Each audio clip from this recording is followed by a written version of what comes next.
Baik, pada video kali ini Paris Project akan menjelaskan materi tentang teks eksposisi, dan biasanya materi ini diajarkan di kelas 10 ya, setelah teks laporan hasil observasi.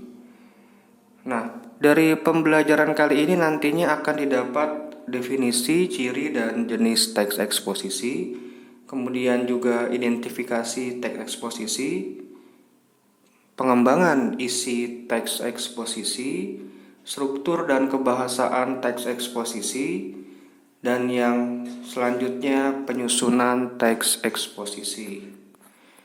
Lanjut kita ke definisi, ciri, dan jenis teks eksposisi.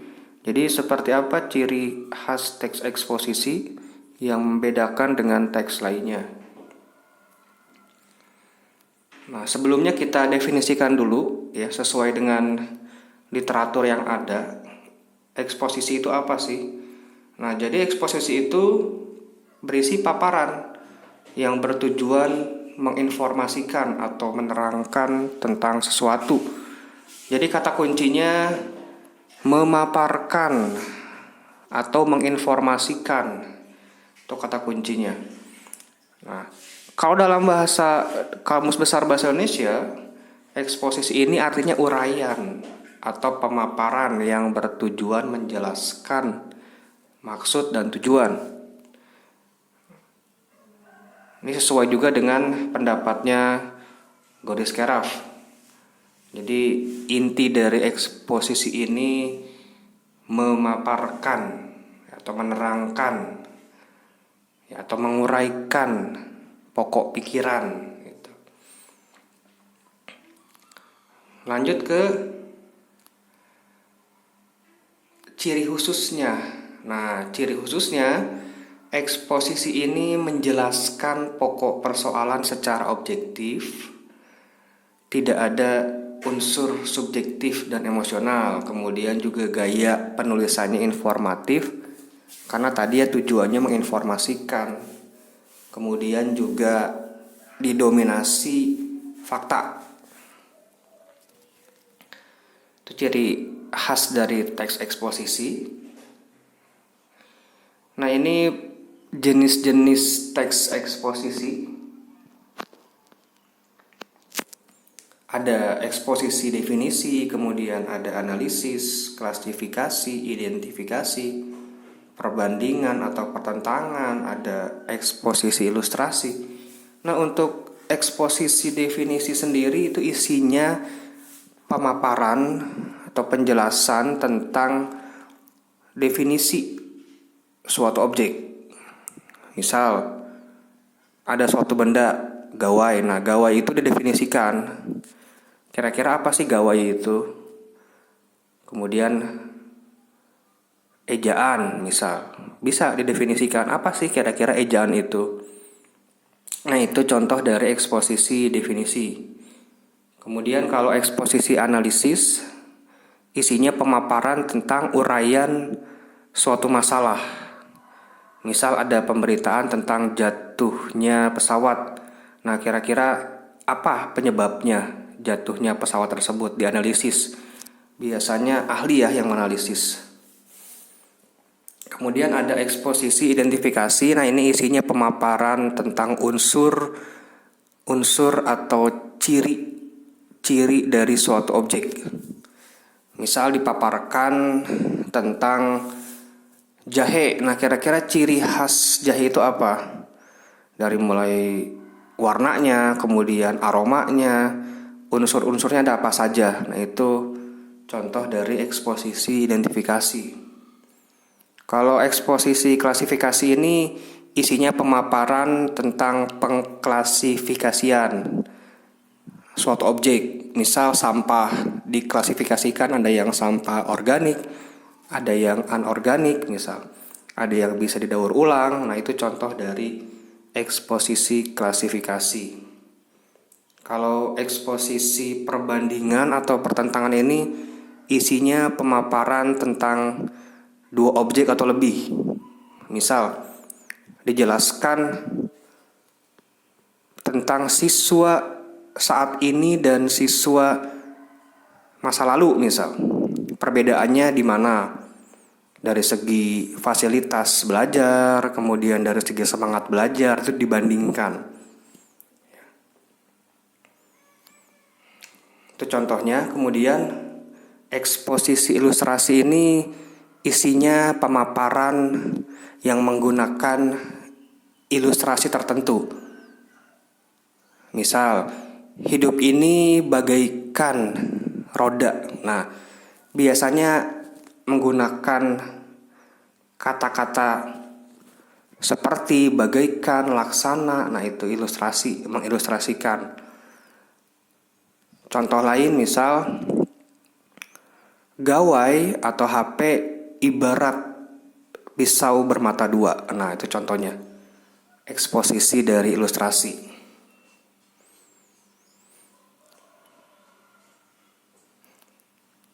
Nah, jadi isinya dari teks eksposisi ini biasanya memuat permasalahan, kemudian ada argumentasi, ya, ada pengetahuan, ada juga rekomendasi di bagian akhir biasanya, bagian penegasan ulang. Kemudian juga tentunya banyak memuat fakta, ya, dan opini.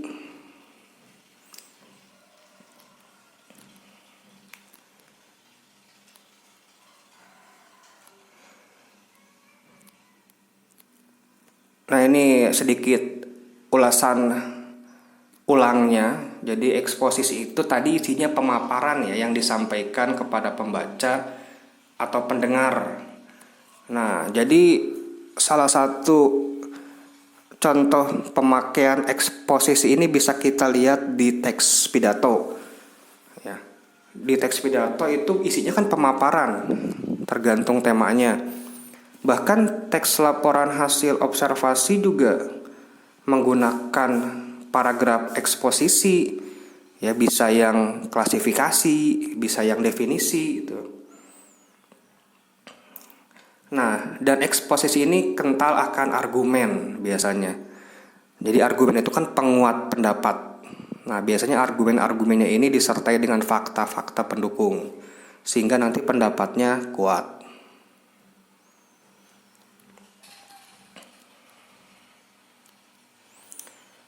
Nah, jadi yang belum tahu apa sih fakta, jadi fakta itu menurut KBBI itu suatu keadaan atau peristiwa yang berisi kenyataan dan benar-benar terjadi. Sedangkan opini itu ya pendapat yang dikemukakan. Dan biasanya memang kalau opini belum tentu benar. Contohnya kalau fakta itu biasanya harimau itu berkaki 4. Nah, harimau berkaki 4 itu faktanya ya. Normalnya kan harimau berkaki 4. Kalau opini, seharusnya kamu rajin belajar. Nah, jadi biasanya ada pendapat kepada seseorang, seharusnya itu contoh tanda dari opini itu.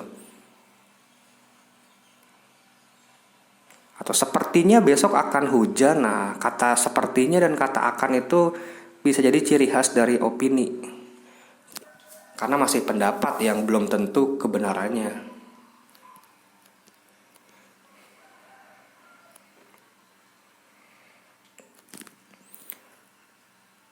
Kita lanjutkan, ini cara mengembangkan isi teks eksposisi.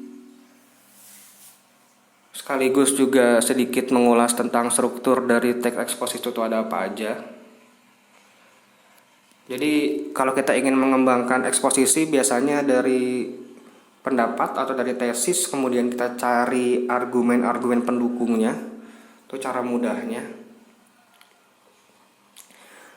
Secara umum memang struktur eksposisi itu ada, nah ini ada 3 ya. Ada 3, ada tesis, ada argumentasi, dan ada penegasan ulang. Jadi tesis itu apa sih tesis? Tesis itu pendapat atau gagasan awal penulis. Nah, kalau argumentasi itu gagasan yang memperkuat tesis. Jadi biar kuat tesisnya, nah makanya harus banyak argumentasi. Kalau penegasan ulang itu simpulan, ya, kesimpulannya atau menegaskan kembali pendapat awal atau tesis tadi. Nah, misal kita buat tesisnya HP atau gawai merupakan alat komunikasi yang bisa dibilang ibarat pisau bermata dua. Nah, itu tesisnya, pendapat awalnya. Nah, perlu argumentasi untuk memperkuat. Kira-kira mengapa disebut pisau bermata dua? Kasih alasannya, misal disebut pisau bermata dua karena memiliki kelemahan dan kelebihan. Kelemahannya apa saja? Misal membuat malas, kecanduan, merusak kesehatan misal. Nah, itu bagian dari argumentasi. Kemudian tambahkan lagi kira-kira apa kelebihannya sebagai sarana informasi. Kemudian juga sarana hiburan. Nah, itu contoh argumentasinya. Kemudian ditegaskan ulang, disimpulkan bahwa ternyata HP tidak hanya memiliki kekurangan tapi juga memiliki kelebihan. Nah, itu contoh dari tesis, argumentasi, dan penegasan ulang. Strukturnya ya ini dari teks eksposisi. Nah, untuk ciri kebahasaannya, eksposisi ini ciri khasnya menggunakan konjungsi. Nah, biasanya konjungsi yang digunakan itu konjungsi sebab akibat. Sebab, karena, sehingga, itu contohnya. Kemudian ada adjektiva. Adjektiva ini kata sifat.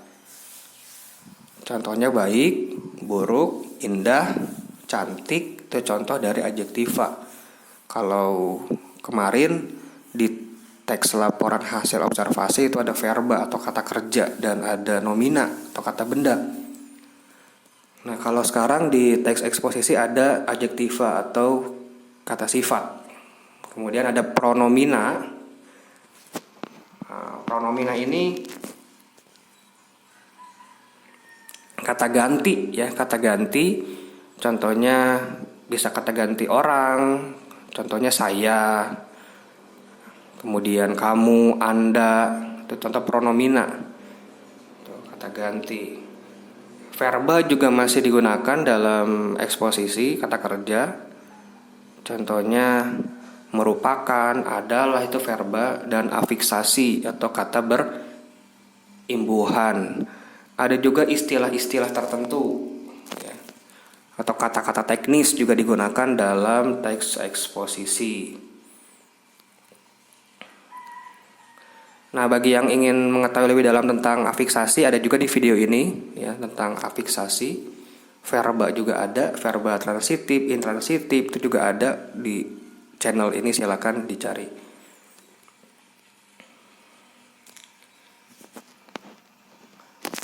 Selanjutnya kita ke penyusunan teks eksposisi. Nah, bagaimana cara menyusun teks eksposisi?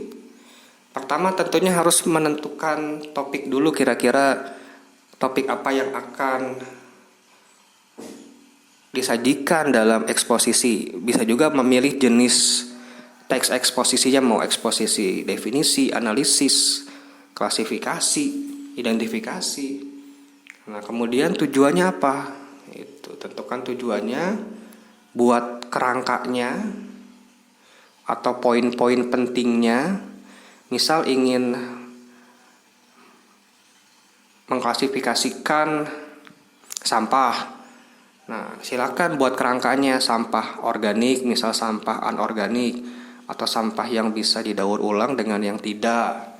Kemudian dikembangkan tuh, cari bahan-bahan pendukungnya. Sampah organik itu apa aja sih? Sampah anorganik itu apa aja?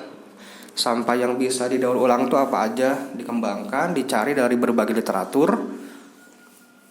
Kemudian ditulis ya, sesuai dengan keefektifan dan ejaan yang tepat. Nah, setelah itu baru masuk ke proses penyuntingan atau pengeditan. Jadi sebelum dicetak, sebelum dikumpulkan, diedit dulu sesuai dengan ejaan, tidak efektif, tidak baku, tidak. Nah, itu. Jadi kegiatan menyunting ini biasanya di akhir ya, di diedit, bisa juga dibimbing oleh guru. Jadi yang disunting itu biasanya kebahasaannya, kata, huruf, kalimat. Baik, cukup sekian. Terima kasih. Mohon maaf bila ada kesalahan dan kekurangan. Bisa request materi lainnya, silahkan. Jangan lupa like, kemudian jangan lupa